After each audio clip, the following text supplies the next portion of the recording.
राजस्थान सरकार के 4 साल के अंदर राजस्थान के हर क्षेत्र में चहुमुखी विकास हुआ। उस विकास को एक असली जामा पहनाने के लिए माननीय महिपाल राज्यपाल महोदय ने 23 तारीख को जो अभिभाषण दिया और उस अभिभाषण के अंदर 4 साल के अंदर 4 बजटों में तो माननीय मुख्यमंत्री जी ने राजस्थान को आगे बढ़ाने के लिए, राजस्थान का विकास करने के लिए, राजस्थान के हर पहलू में चहुमुखी और प्रगति की ओर अग्रसर करने के लिए जो कार्य किया है उसके लिए माननीय मुख्यमंत्री जी महोदय को मैं धन्यवाद देना चाहूँगा। 2 साल कोरोना काल जो भयानक बीमारी जिसका नाम लेते ही आज राजस्थान के पूरे देश और विदेश के अंदर हर आदमी कांपने लग रहा है। ऐसी पहली बीमारी जो आज से पहले कभी मनुष्य से नहीं डर रहा था। माँ बाप ने अपने बेटों को छोड़ दिया, बेटों ने अपने माँ बाप को छोड़ दिया। उस विषम परिस्थितियों के अंदर भी लॉकडाउन लग गया, फैक्ट्रियां बंद हो गई, लोगों के रोजगार छीन गए। उस विषम परिस्थितियों के अंदर माननीय मुख्यमंत्री जी ने आम आदमी की आवाज बनकर हर क्षेत्र में जनता की जान बचाने की बात हो, लोगों को रोजगार देने की बात हो, असहाय लोगों को भोजन देने की बात हो, सभी स्थान पर अच्छा काम किया। इसलिए माननीय मुख्यमंत्री जी को मैं धन्यवाद और बधाई देना चाहता हूँ। शिक्षा की बात हो, चिकित्सा की बात हो, सामाजिक सुरक्षा और बाल विकास की बात हो, हर क्षेत्र के अंदर राजस्थान ने जो अच्छा काम किया, उसके सड़कों की बात हो, उससे राजस्थान की आर्थिक विकास दर 11 से अधिक है और पूरे देश की जीडीपी के अंदर राजस्थान का 2nd नंबर है। हमारे विपक्ष के साथी बिल्कुल सही कह रही है, उनके दिल में एक दर्द है कि 4 साल बीत गए, सरकार का विरोध क्यों नहीं हो रहा है। तो हम किसी न किसी रूप में नया विवाद पैदा करके सरकार का विरोध करना चाहते हैं। जनता के अंदर सरकार का विरोध है नहीं, जनता नाराज नहीं है। हर क्षेत्र के अंदर सरकार की प्रशंसा हो रही है और प्रशंसा को दूर कैसे किया, उसके अंदर कुछ न कुछ विवाद कैसे हो, उसके को मद्देनजर रखते हुए ये हमेशा नई बात लेके आते।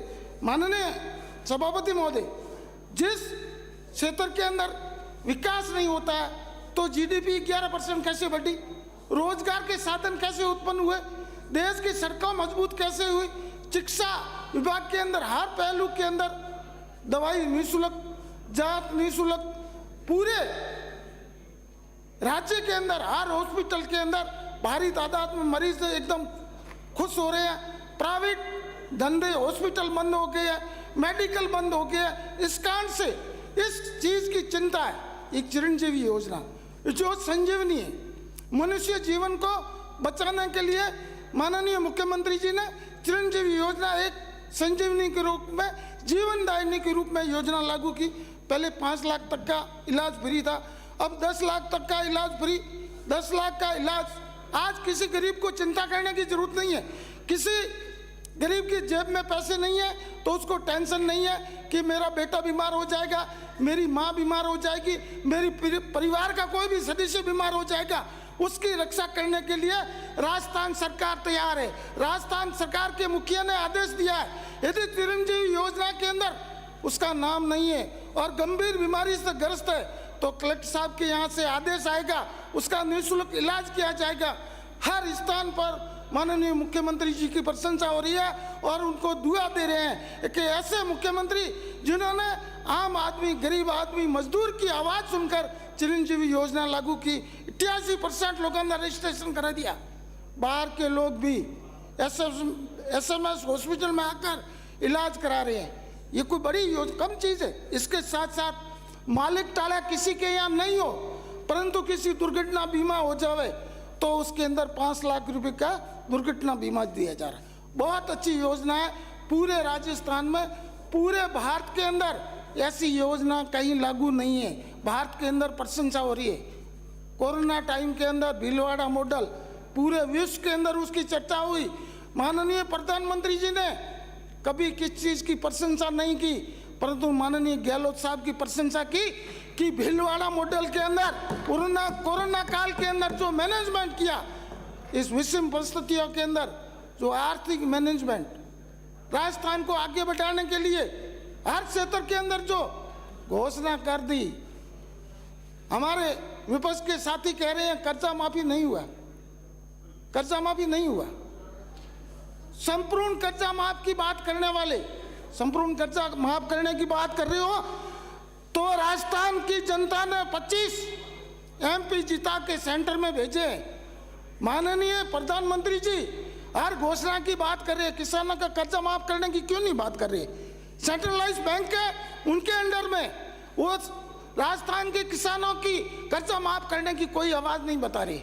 दूसरा की बुराई करना आसान है, अपने खुद के गिरोह में झाके। आप भी, आपकी सेंटर के अंदर सरकार है, हमेशा महंगाई की मार करके एक्साइज ड्यूटी हमेशा बढ़ा रहे हो। आप लाखों करोड़ों अरबों रुपए कमा रहे हो। एक किसान के लिए, गरीब के लिए, मजदूर के लिए ऐसी कौन सी योजना लागू की जो देश को महंगाई की मार के अंदर दिनों दिन दबा रहे हो? ऐसी कौन सी योजना बात तो करो। किसान निधि योजना, किसान निधि योजना 6000 रुपये। आप हिसाब लगाओ कि 6000 रुपये एक साल के दे रहे हो, और एक आदमी गरीब परिवार के हर बच्चे के ऊपर हर साल के आप कितने रुपए वसूल कर रहे हो, उसका भी हिसाब तो दो। एक गरीब परिवार के हर बच्चा जन्म रहा, उससे भी 24,000 रुपया वसूल कर रहे हो, और 6000 रुपये दे रहे हो, और 2-2 रुपये। राजस्थान के लोकप्रिय मुख्यमंत्री जो पेंशन योजना के तहत कोई कंडीशन नहीं है, हर वो भी एक परिवार को दे रहे हैं। हर परिवार का 58 साल का पुरुष और 55 साल की स्त्री को हर महीना 1500 रुपये दे रहे हैं। वो कोई बात नहीं, वो कोई बात नहीं, वो बात नहीं करनी। 75 साल से अधिक उम्र वाले को हर साल दंपति को 24,000 रुपये दे रहे हैं, वो बात नहीं करनी। राजस्थान आगे बढ़ रहा है, राजस्थान की मजबूती हो रही है, राजस्थान का सड़कों का तंत्र मजबूत हुआ, शिक्षा का तंत्र मजबूत हुआ, राजस्थान के अंदर उद्योग के अंदर प्रगति की है, वो बात नहीं करनी। उस बात करने से राजस्थान का नुकसान हो जाएगा, उस बात करने से ये वापस राज में कैसे आएंगे? हर आदमी बात कर रहा है, 8 महीना की बात है। आप आ रहे हो नहीं आ रहे हो, जनता दिखाएगी, जनता आपको देख रहा है। जो आपकी बातें है नहीं, वो जनता सुन रही है। आप जो बात कर रहे हैं, अभी आज्ञा साहब कह रहे थे बिल्कुल कुछ नहीं किया ना, कुछ हुआ ही नहीं। तो आपने तो 4 साल पहले आपका सरकार था, आपके पूरा विकास हुआ है, कोई चीज की कमी है ही नहीं, तो अभी क्या किस चीज की मांग कर रहे हो? आपका खुश हालत है, पूरा 5 साल के अंदर विकास ही विकास हुआ, राजस्थान ऊपर सांप पहुंच गया था। तो हमने 4 साल ऐसा कौन सा राजस्थान को नीचे दबाने के लिए काम किया, बताओ तो सही। वो तो बात करो, तो हम आपकी बात सुनेंगे। हाँ बिल्कुल, आप जनता के सच्चे जन सेवक हो और सच्चे जनता के हित में बात करो, ये बात आप नहीं करोगे। आप तो ऐसी बात कर रहे हो, आप कह रहे हो कि धार्मिक स्थानों पर, ऐसे धार्मिक स्थानों के अंदर अशोक गहलोत सरकार ने कौन सा नुकसान कर दिया? मेरे यहाँ डूंगरा परमेश्वरा, डूंगर गुरु जी का मठ है, वहां माननीय गहलोत साहब ने 6 करोड़ रुपये सैंक्शन हुए। इससे पहले हमारे महर्षि जगदीशपुरी जी ने 4 बार वसुंधरा जी को वहां ले गए, 10 बार यहाँ आके मिले। हमारे सभी जनप्रतिनिधि एक पैसा भी सैंक्शन नहीं किया। मैं आपसे निवेदन करना चाहता हूं कि राजस्थान सरकार ने किसानों को मजबूती देने के लिए हर संभव काम किया। बिजली देने की बात हो, 3,80,000 कनेक्शन दिए, आपका तो बिजली का एक कनेक्शन भी नहीं दिया। मेरे विधानसभा क्षेत्र के अंदर 4 GSS दिए, आपने कहा कुछ नहीं किया।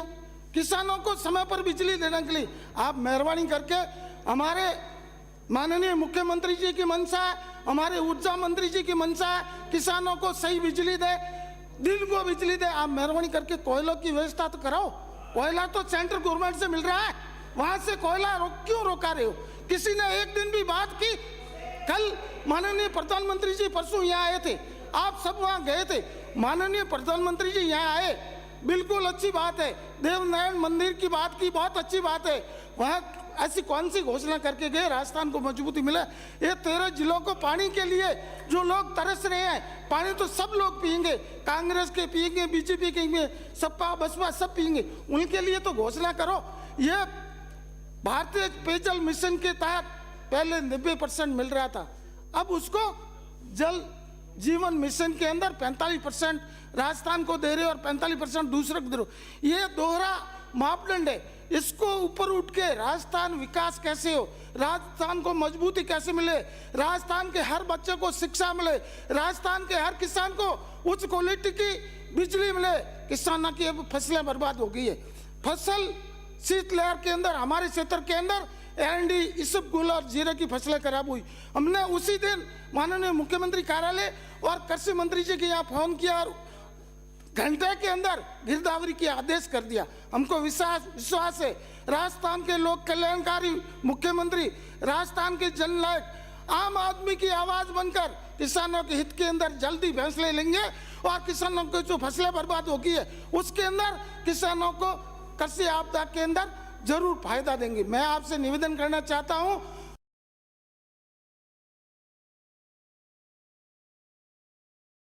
मंत्री जी वहां से डायरेक्शन जारी करते हैं बीमा योजना, मैं उनसे आप सबसे निवेदन करना चाहता हूं, उसके अंदर ये कंडीशन डाल दी है कि 2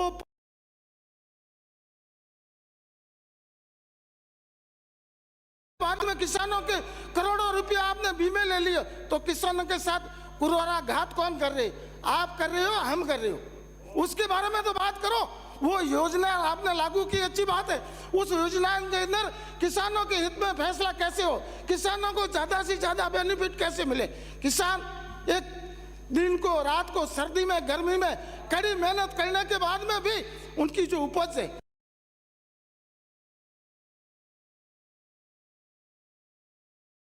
ये महान उद्योगपति, महान पैसे वाले, महान नेताओं का पेट भरने का काम किसान करता है। तो किसान के हित के अंदर जो फैसले होते हैं,